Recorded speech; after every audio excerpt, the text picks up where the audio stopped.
భాషా భాగాలు parts of speech వ్రాయబడిన లేదా ముద్రించబడిన పదములు అక్షరములచే నిర్మింపబడతాయి. ఉదాహరణకు పెన్ అను పదము PEN అను 3 అక్షరముల కలయికతో ఏర్పడి కలము అను అర్థమును ఇస్తుంది. స్పారో అను పదము SPARROW అను 7 అక్షరముల కలయికతో ఏర్పడి పిచ్చుక అను అర్థమును ఇస్తుంది. కాబట్టి 2 అంతకన్నా ఎక్కువ అక్షరముల కలయిక వలన పదము వర్డ్ ఏర్పడుతుంది.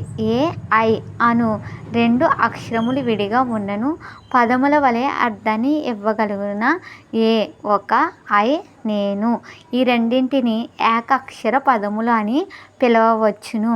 ఆంగ్ల భాష యందు సుమారు 4,90,000 పదములు కలవు. ఇవి కాక మరో 3,00,000 సాంకేతిక పదములు గలవు.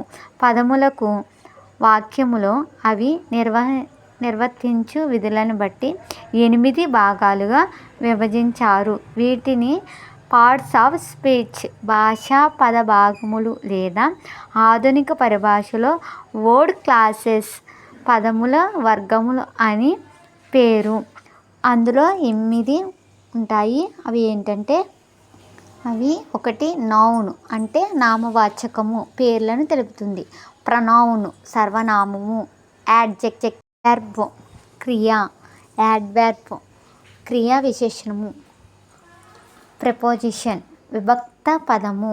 కంజంక్షన్ సముచ్చయము. ఇంట్రడక్షన్ భావోద్వేగ ప్రకటనార్థకము. వీటి గురించి నెక్స్ట్ వీడియోలో ఒక్కొక్కటి వివరించుకుంటూ ఉందాం. Okay, bye.